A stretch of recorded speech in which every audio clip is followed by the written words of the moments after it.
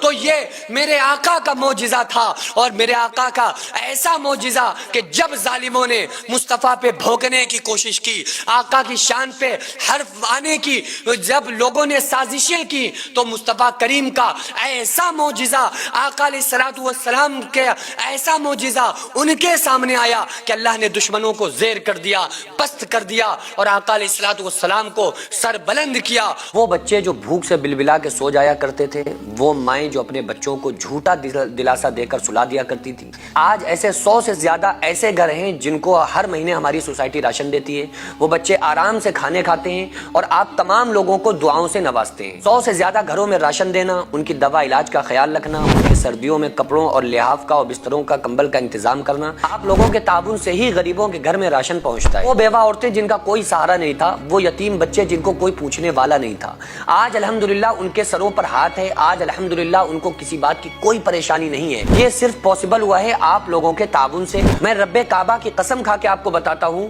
کہ میں تقریباً اپنی پرسنل اور ذاتی کمائی کا 90% حصہ میں خود اپنی سوسائٹی میں دے دیتا ہوں۔ یہ ہمارا آپ کو بتانا یہ کوئی بڑائی مارنا نہیں ہے، بلکہ آپ لوگوں کو اپنے ساتھ جوڑ کر کام کرنا ہے۔ آپ لوگوں سے بڑی عاجزانہ درخواست ہے، اپیل ہے کہ آپ لوگ ہمارے ساتھ مل کر زیادہ سے زیادہ تعاون کریں، اور ہم یہ ارادہ کریں، ہم یہ عہد کریں کہ غریب کے بچوں کو انشاءاللہ بھوکا نہیں سونے دیں گے، اور اس کا اجر اللہ تعالی ہمیں دنیا میں، ہمارے مرنے کے بعد قبر میں، اور ہمیں آخرت میں ضرور عطا فرمائے گا۔ اگر آپ چاہیں تو اپنے مرحومین کے نام سے بھی ایصال ثواب کے طور پہ دے سکتے ہیں، اور آپ کا دیا ہوا ایک ایک روپیہ صحیح جگہ پر پہنچتا ہے، مستحقین تک پہنچتا ہے، اور انشاءاللہ ان تمام مستحقین کی دعائیں آپ تمام لوگوں کو کامیاب کر دیں گے۔ تو کیوں نہ ہماری کمائیوں کا کچھ حصہ جو اللہ کے لیے خرچ ہو جائے، تاکہ یہ دنیا اور آخرت میں ہمیں کامیاب بنا دے۔ تو اسکرین پر جو آغازیہ ویلفیئر سوسائٹی کا اسکینر اور اکاؤنٹ نمبر نظر آ رہا ہے، اس کے ذریعے سے آپ لوگ زیادہ سے زیادہ تعاون ضرور